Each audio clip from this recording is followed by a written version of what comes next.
Երբ մարդը որևէ ֆիզիկական ցավ է զգում, անհապաղ դիմում է մասնագետի, պարզելու համար խնդիրը, և դա է ճիշտը, սակայն չգիտես ինչու հոգեկան ցավն ու տառապանքը, որոնք երբեմն ֆիզիկական ցավից ավելի շատ են տանջում, մասնագետին դիմելու պատճառ չեն դառնում։ Հոգեկան բնույթի խնդիրները շատ տարածված են, յուրաքանչյուր չորրորդ մարդ իր կյանքի ընթացքում ունենում է հոգեկան խանգարում։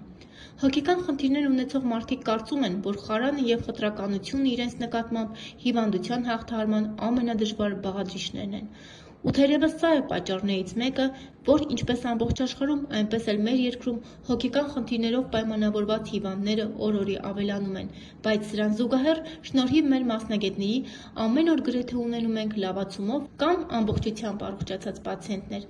Հոգեկան առողջության ինչ պաթոլոգիաներ են առավել շատ դրսևորվում մեր երկրում, որոնք են նպաստող գործոնները,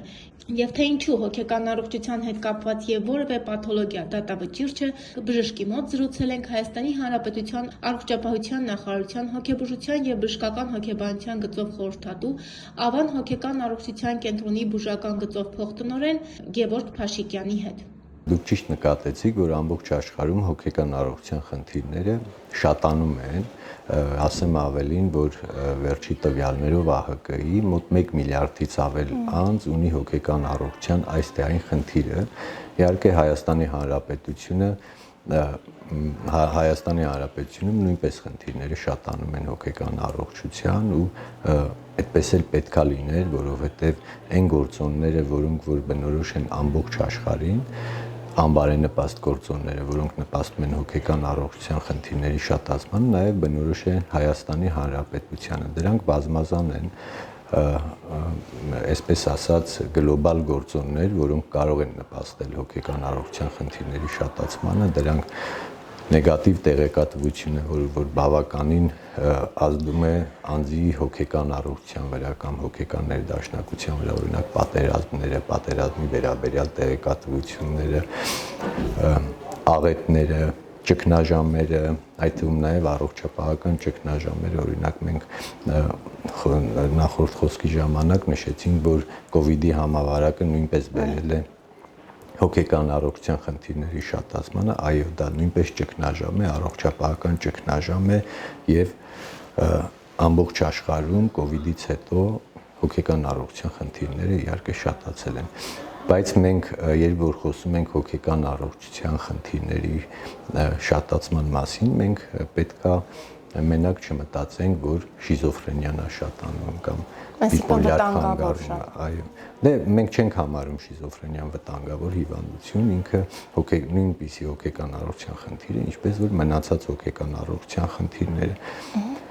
Դա հիվանդություն է, ոչ թե ինչ-որ վտանգավորություն։ Ասեմ ավելին, որ հոգեկան առողջության խնդիրները ոչ թե շատանում են շիզոֆրենիայի հաշվին կամ նմանատիպ, այսպես ասած, պսիխոտիկ խանգարումների հաշվին, այլ ավելի շատ շատանում են նևրոտիկ սպեկտրի խանգարումների հաշվին, ինչպիսիք են տագնապային խանգարումները, սոմատոֆոր խանգարումները կամ դեպրեսիան։ Դեպրեսիան գիտենք, որ արդեն ինքը,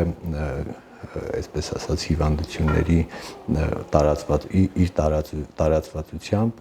գրավում է երկրորդ տեղը կամ երրորդ տեղը ամբողջ աշխարհում բոլոր հիվանդությունների մեջ։ Իսկ ինքը բավականին մեծ թիվ է, մոտ 300 միլիոն։ Ինչ հետք թողեց բժիշկ 2020 թվականի պատերազմը հոգեկան առողջություն ունեցող հիվանդների վրա։ Նայեք, 2020 թվականից հետո եւ հոգեկան առողջության խնդիր ունեցող անձանց մոտ եւ ընդհանրապես Հայաստանի Հանրապետությունում որոշ հոգեկան առողջության խնդիրներ շատացան, ինչը բնորոշ է պատերազմերին ու ամբողջ աշխարհում է, այդպես օրինակ հետտրավմատիկ ստրեսային խանգարումը։ Գրանցեցինք աճ, էլի նևրոտիկ բնույթի հոգեկան առողջության խնդիրների շրջանում գրանցեցինք աճ, իսկ պատերազմը որպես այդպիսին նեգատիվ գործոն համարելով նեգատիվ գործում, մենք պետք է նշենք, որ հոգեկան առողջության խնդիրներ ունեցողների մոտ այդ ժամանակահատվածում նույնպես իհարկե սրացումներ եղան։ Մարդը, երբ շատ ուժգին ստրես է ապրում, այդ պահին հնարավոր է նա որևէ խնդրի հետ չբախվի, հետագայում արդեն, ինչպես ժողովուրդն է ասում, արդեն երբ որ սառում է, նոր արդեն խնդիրների հետ է բախվում, կուզենամ մասնագիտական առումով, այսպես ասած, հաստատենք կամ հերքենք, որքանով է այդ ամենը իրականությանը համապատասխանում եւ ինչ անել, հիմնականում կարծում եմ, որ այդ պահին շատ կարևոր է հարազատների հոգացությունը, ինչպես կանխատեսել, որ հնարավոր է, հարազատը բախվի նմանատիպ խնդրի հետ եւ ժամ առաջ փորձենք կանխել այդ խնդիրը, որովհետեւ մենք միշտ խոսում ենք խնդրի մասին, բայց կանխարգելման մասին մոռանում ենք։ Նայեք, դուք հիմա խոսացիք հետտրավմատիկ ստրեսային խանգարման մասին, երբ որ անձի մոտ տվյալ պահին, երբ որ ինքը հանդիպում է որևէ ստրեսորի, որը որ սովորաբար շատ ուժգին է լինում, օրինակ նույն պատերազմը կամ բռնության զոհ է դառնում կամ ականատես է լինում ինչ-որ բռնության, այդ պահին դրանից որոշ ժամանակ հետո անձի մոտ որևէ խնդիր հոգեկան առողջության հետ կապված կարող է չլինել, բայց հետագայում որոշ ժամանակ հետո կառաջանան հետտրավմատիկ ստրեսային խանգարմանը բնորոշ նշաններ։ Ինչ վերաբերում է տվյալ պահին կանխարգելմանը, սովորաբար այդ ուժեղ ստրեսորները հնարավոր չէ կանխել, որովհետև անձը, այսպես ասած, ոչ ճիշտ ժամանակին, ոչ ճիշտ տեղում է հայտնվում եւ ականատես է լինում այդ ուժգին ստրեսին։ Դրա համար էլ առաջանում է տրավմատիկ ստրեսային խանգարում։ Իսկ ընդհանուր առմամբ կանխարգելումը հոգեկան առողջության խնդիրների շատ կարևոր է, բայց այստեղ պետք է նշենք, որ հոգեկան առողջության խնդիրների կանխարգելումը դա զուտ առողջապահական գործառույթ չի, այսինքն հոգեբուժը կամ առողջապահական համակարգը ինքնուրույն չի կարող հոգեկան առողջության խնդիրները կանխարգելել, որովհետև հոգեկան առողջության խնդիրների զարգացման գործում շատ կարևոր են այլ գործոններ, օրինակ կրթությունը, օրինակ սոցիալական վիճակը։ Բժիշկ, իսկ հիմնականում կանայք են առավել շատ բախվում հոգեկան առողջության խնդիրներին, թե տղամարդիկ, ինչ է ցույց տալիս ձեր պրակտիկան առհասարակ։ Քանի որ հոգեկան առողջության խնդիրները բազմազան են եւ կան խնդիրներ, որոնց դեպքում որ կանայք են ավելի շատ հակված նման խնդիրներ ունենալու, կան վիճակներ, երբ որ տղամարդիկ են ավելի շատ ունենում այդ խնդիրները, օրինակ խաղային կախվածությունը ավելի շատ բնորոշ է տղամարդկանց շրջանում է մոտ 7-10-ի հարաբերակցությամբ, իսկ եթե օրինակ խոսում ենք տագնապային խանգարման մասին, ապա տագնապային խանգարում ավելի հակված են ունենալ կանայք։ Այնպես որ միանշանակ չէ, որովհետև հոգեկան առողջության խնդիրները շատ բազմազան են։ Բժիշկ, նորից անդրադառնալով այդ ուժգին ստրեսներին,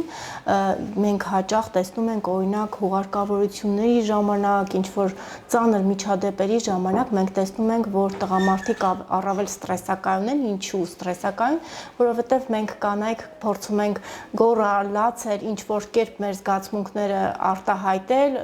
դա լինի լավ թե բացասական, դրական թե բացասական, իսկ տղամարդիկ շատ հաճախ իրենց մեջ են փորձում այդ ամենը տանել, հաղթահարել եւ բացի այն, որ բախվում են մի շարք առողջապահական խնդիրների հետ, մի շարք պաթոլոգիաների հետ, սկսած սրտից մինչև ուղեղ,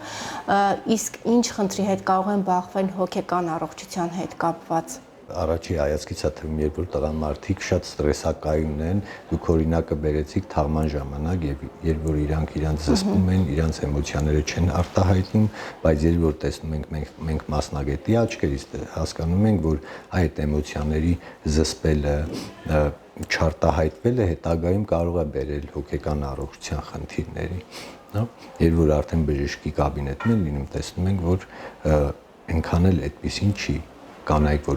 երբ որ կանայք արտահայտում են հույզերը, դա չի նշանակում, որ իրանք այդ պահին ունեն հոգեկան առողջության խնդիր կամ իրանք ավելի հակված են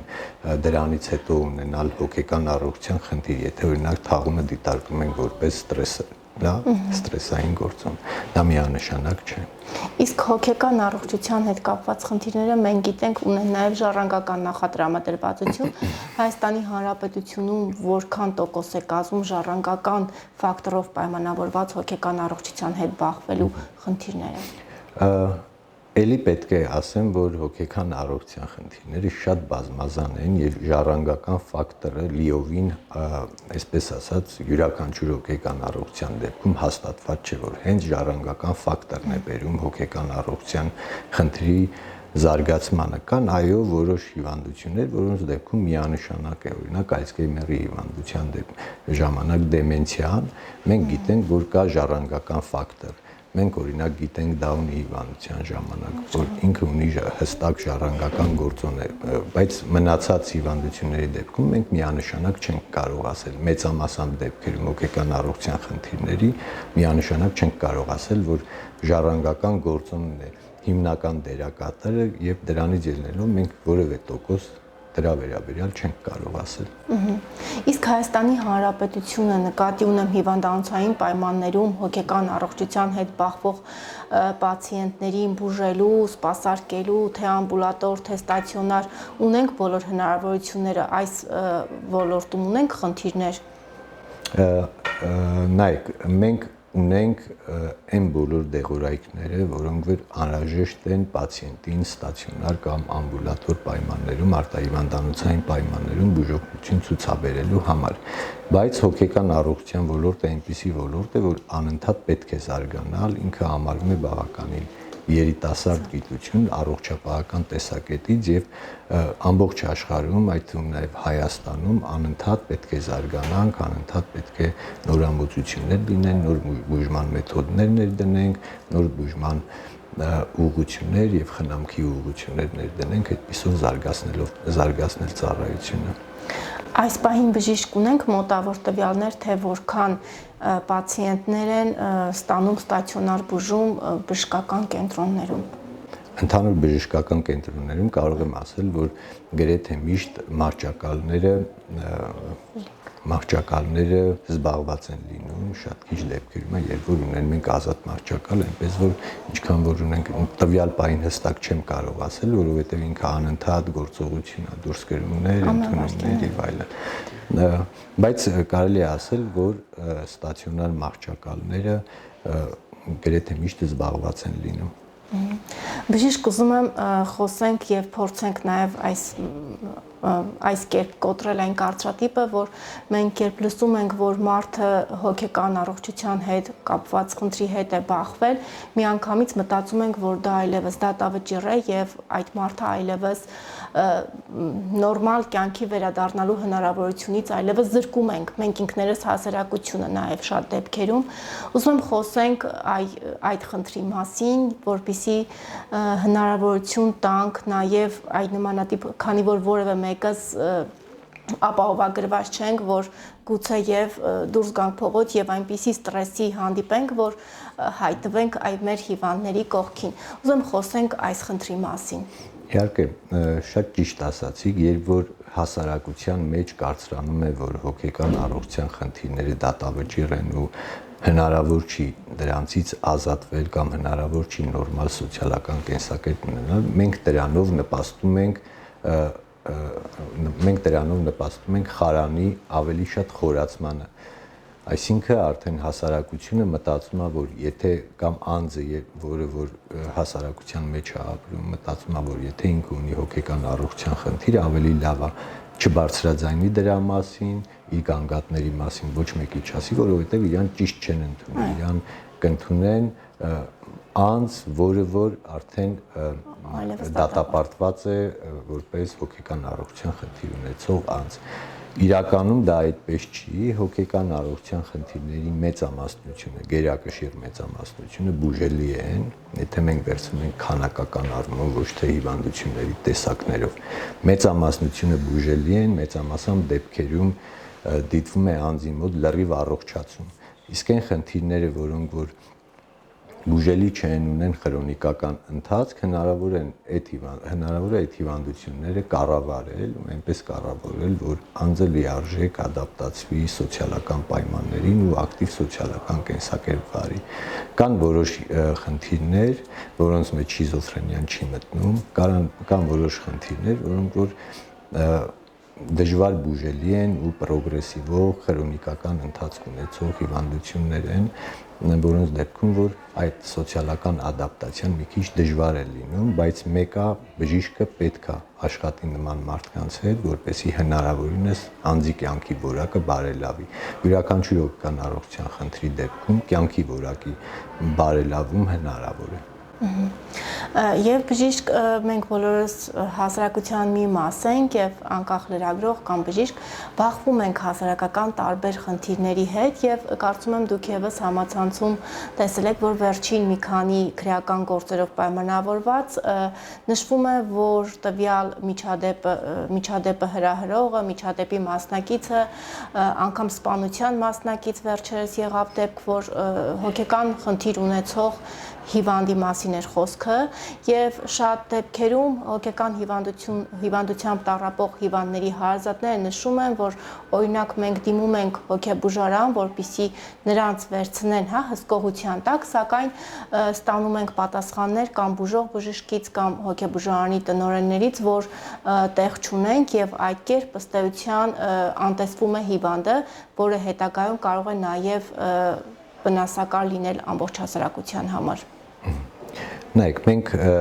հստակ ընթացակարգ ունենք, թե որ դեպքերում է անձիկ ընդունվում հոգեբուժական ստացիոնար, եթե ստացիոնարի մասին է խոսքը, ստացիոնար բաժանմունք բուժման նպատակով։ Նա մահճակալ չունենալու, տեղ չունենալը դա հիմք չի անձին չհոսպիտալիզացնելու։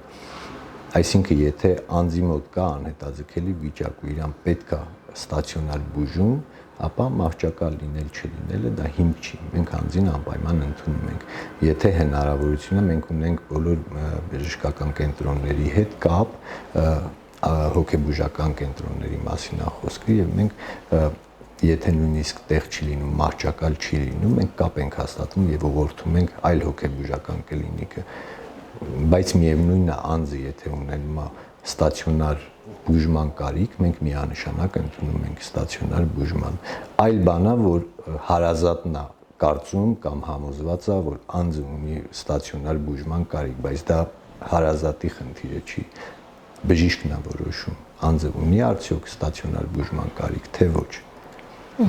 Ինչ վերաբերում է հանցագործություններին, ես կարծում եմ, որ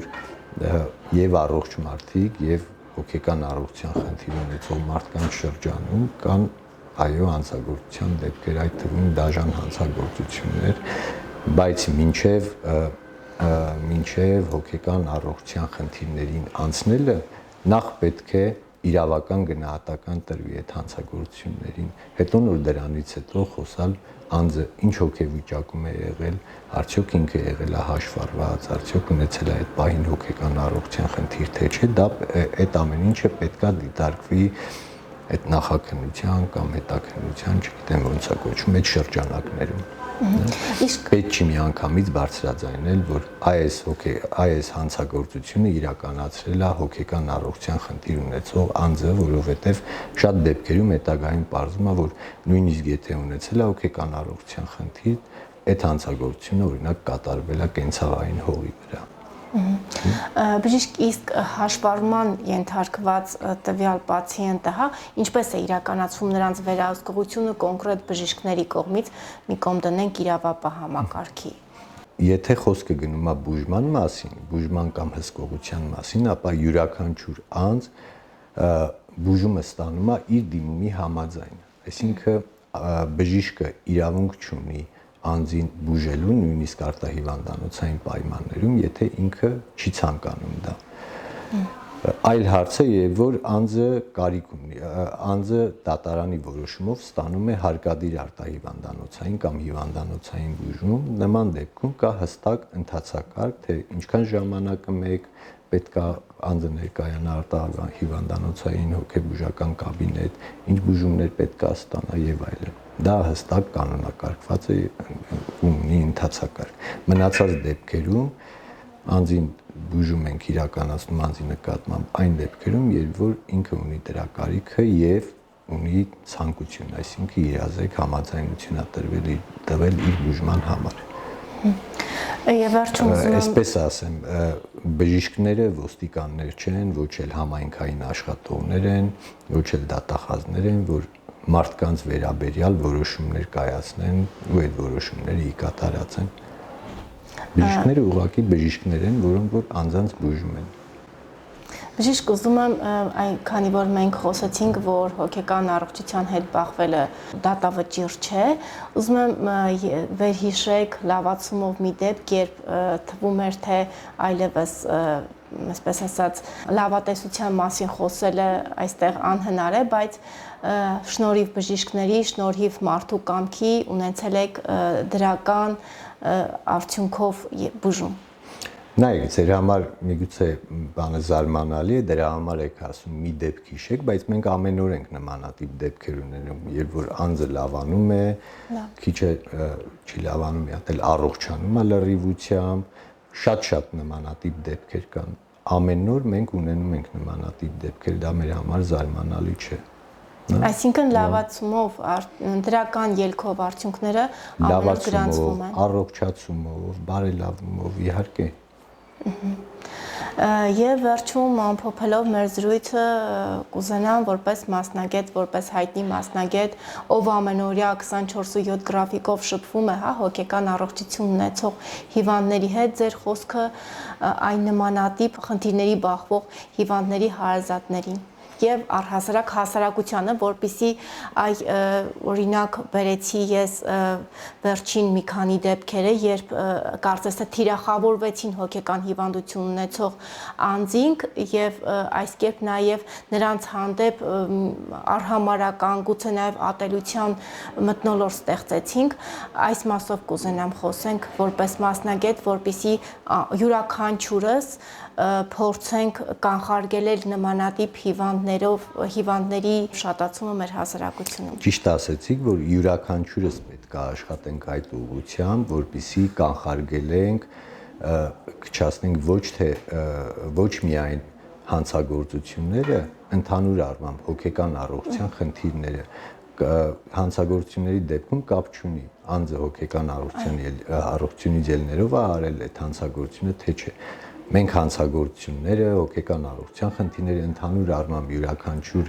նեգատիվ բան, որը որ մեր սոցիումին բացասականն է բերում, այսպես ասած, պետք է դրա դեմ պայքարենք, մասնավորապես հոգեկան առողջության խնդիրների հետ կապված։ Հարազատներին եւ բոլոր ազգաբնակչությանը ես պետք է ասեմ, որ մի արեք այնպիսի բաներ, որը որ ավելի շատ է խարանավորում ոլորտը, եթե օրինակ լրագրողների դեպքում լրագրողները վռազում են, շտապում են եւ հայտարարություն են անում, որ այսինչ բանը կատարվեց հոգեկան առողջության խնդիրների պատճառով կամ անձը հաշվառված է եղել դրա համար, այս ամեն ինչը եղավ, մենք դրանով այսպես ասած վատություն ենք անում այն բազմահազար մարդկանց, որոնք որ կարիք ունեն դիմելու հոգեբուժի ու ժամանակին բուժօգնություն ստանալու։ Այդ մարդիկ սկսում են մտածել, որ երբ որ իմ մոտ հայտնաբերվի, որ ես խնդիր ունեմ, մի երկու հոգի իմացավ, հաջորդ օրը ինձ էլ են թիրախավորելու, ինչ որ բան եղավ կապելու են իմ հոգեկան առողջության խնդրի հետ, եւ հարազատներ եւ ընդհանուր առմամբ հասարակությունը։ Պետքա հոգեկան առողջության խնդիրներ ունեցող անձանց դիտարկենք այնպես, ինչպես որ դիտարկում ենք մնացած բոլոր մարդկանց, մնացած բոլոր այլ առողջության խնդիրներ ունեցող մարդկանց, պետք է նրանց աջակցենք, պետք է ժամանակին խրախուսենք, որ ժամանակին դիմեն բուժօգնության ու խնդիրը կարգավորեն, ոչ թե թիրախավորենք։ Ինքը լավ տեղ չի տանելու, թե ամեն անգամ մենք թիրախավորենք հոգեկան առողջության ոլորտը, ինքը իհարկե սենսացիոն է, որոշ դեպքերում նաև շատ դիտումներ է բերում, բայց ոլորտին վնասում է միանշանակ։ Եվ անհատներին։ Շնորհակալ եմ բժիշկ, շնորհակալ եմ այսչափ ծանր պաթոլոգիաների մասին խոսելու, բայց այդ ամենը դրական լույսի ներքո ներկայացնելու եւ լավատեսական նոտայով ամփոփելու համար։ Շնորհակալ եմ ձեզ։ Ես եմ շնորհակալ, բոլորս էլ պետք է ավելի շատ դրական լույսի ներքո խոսանք, որպեսզի կարողանանք ինչ-որ փոքր խնդիրներ լուծելով առաջ գնանք։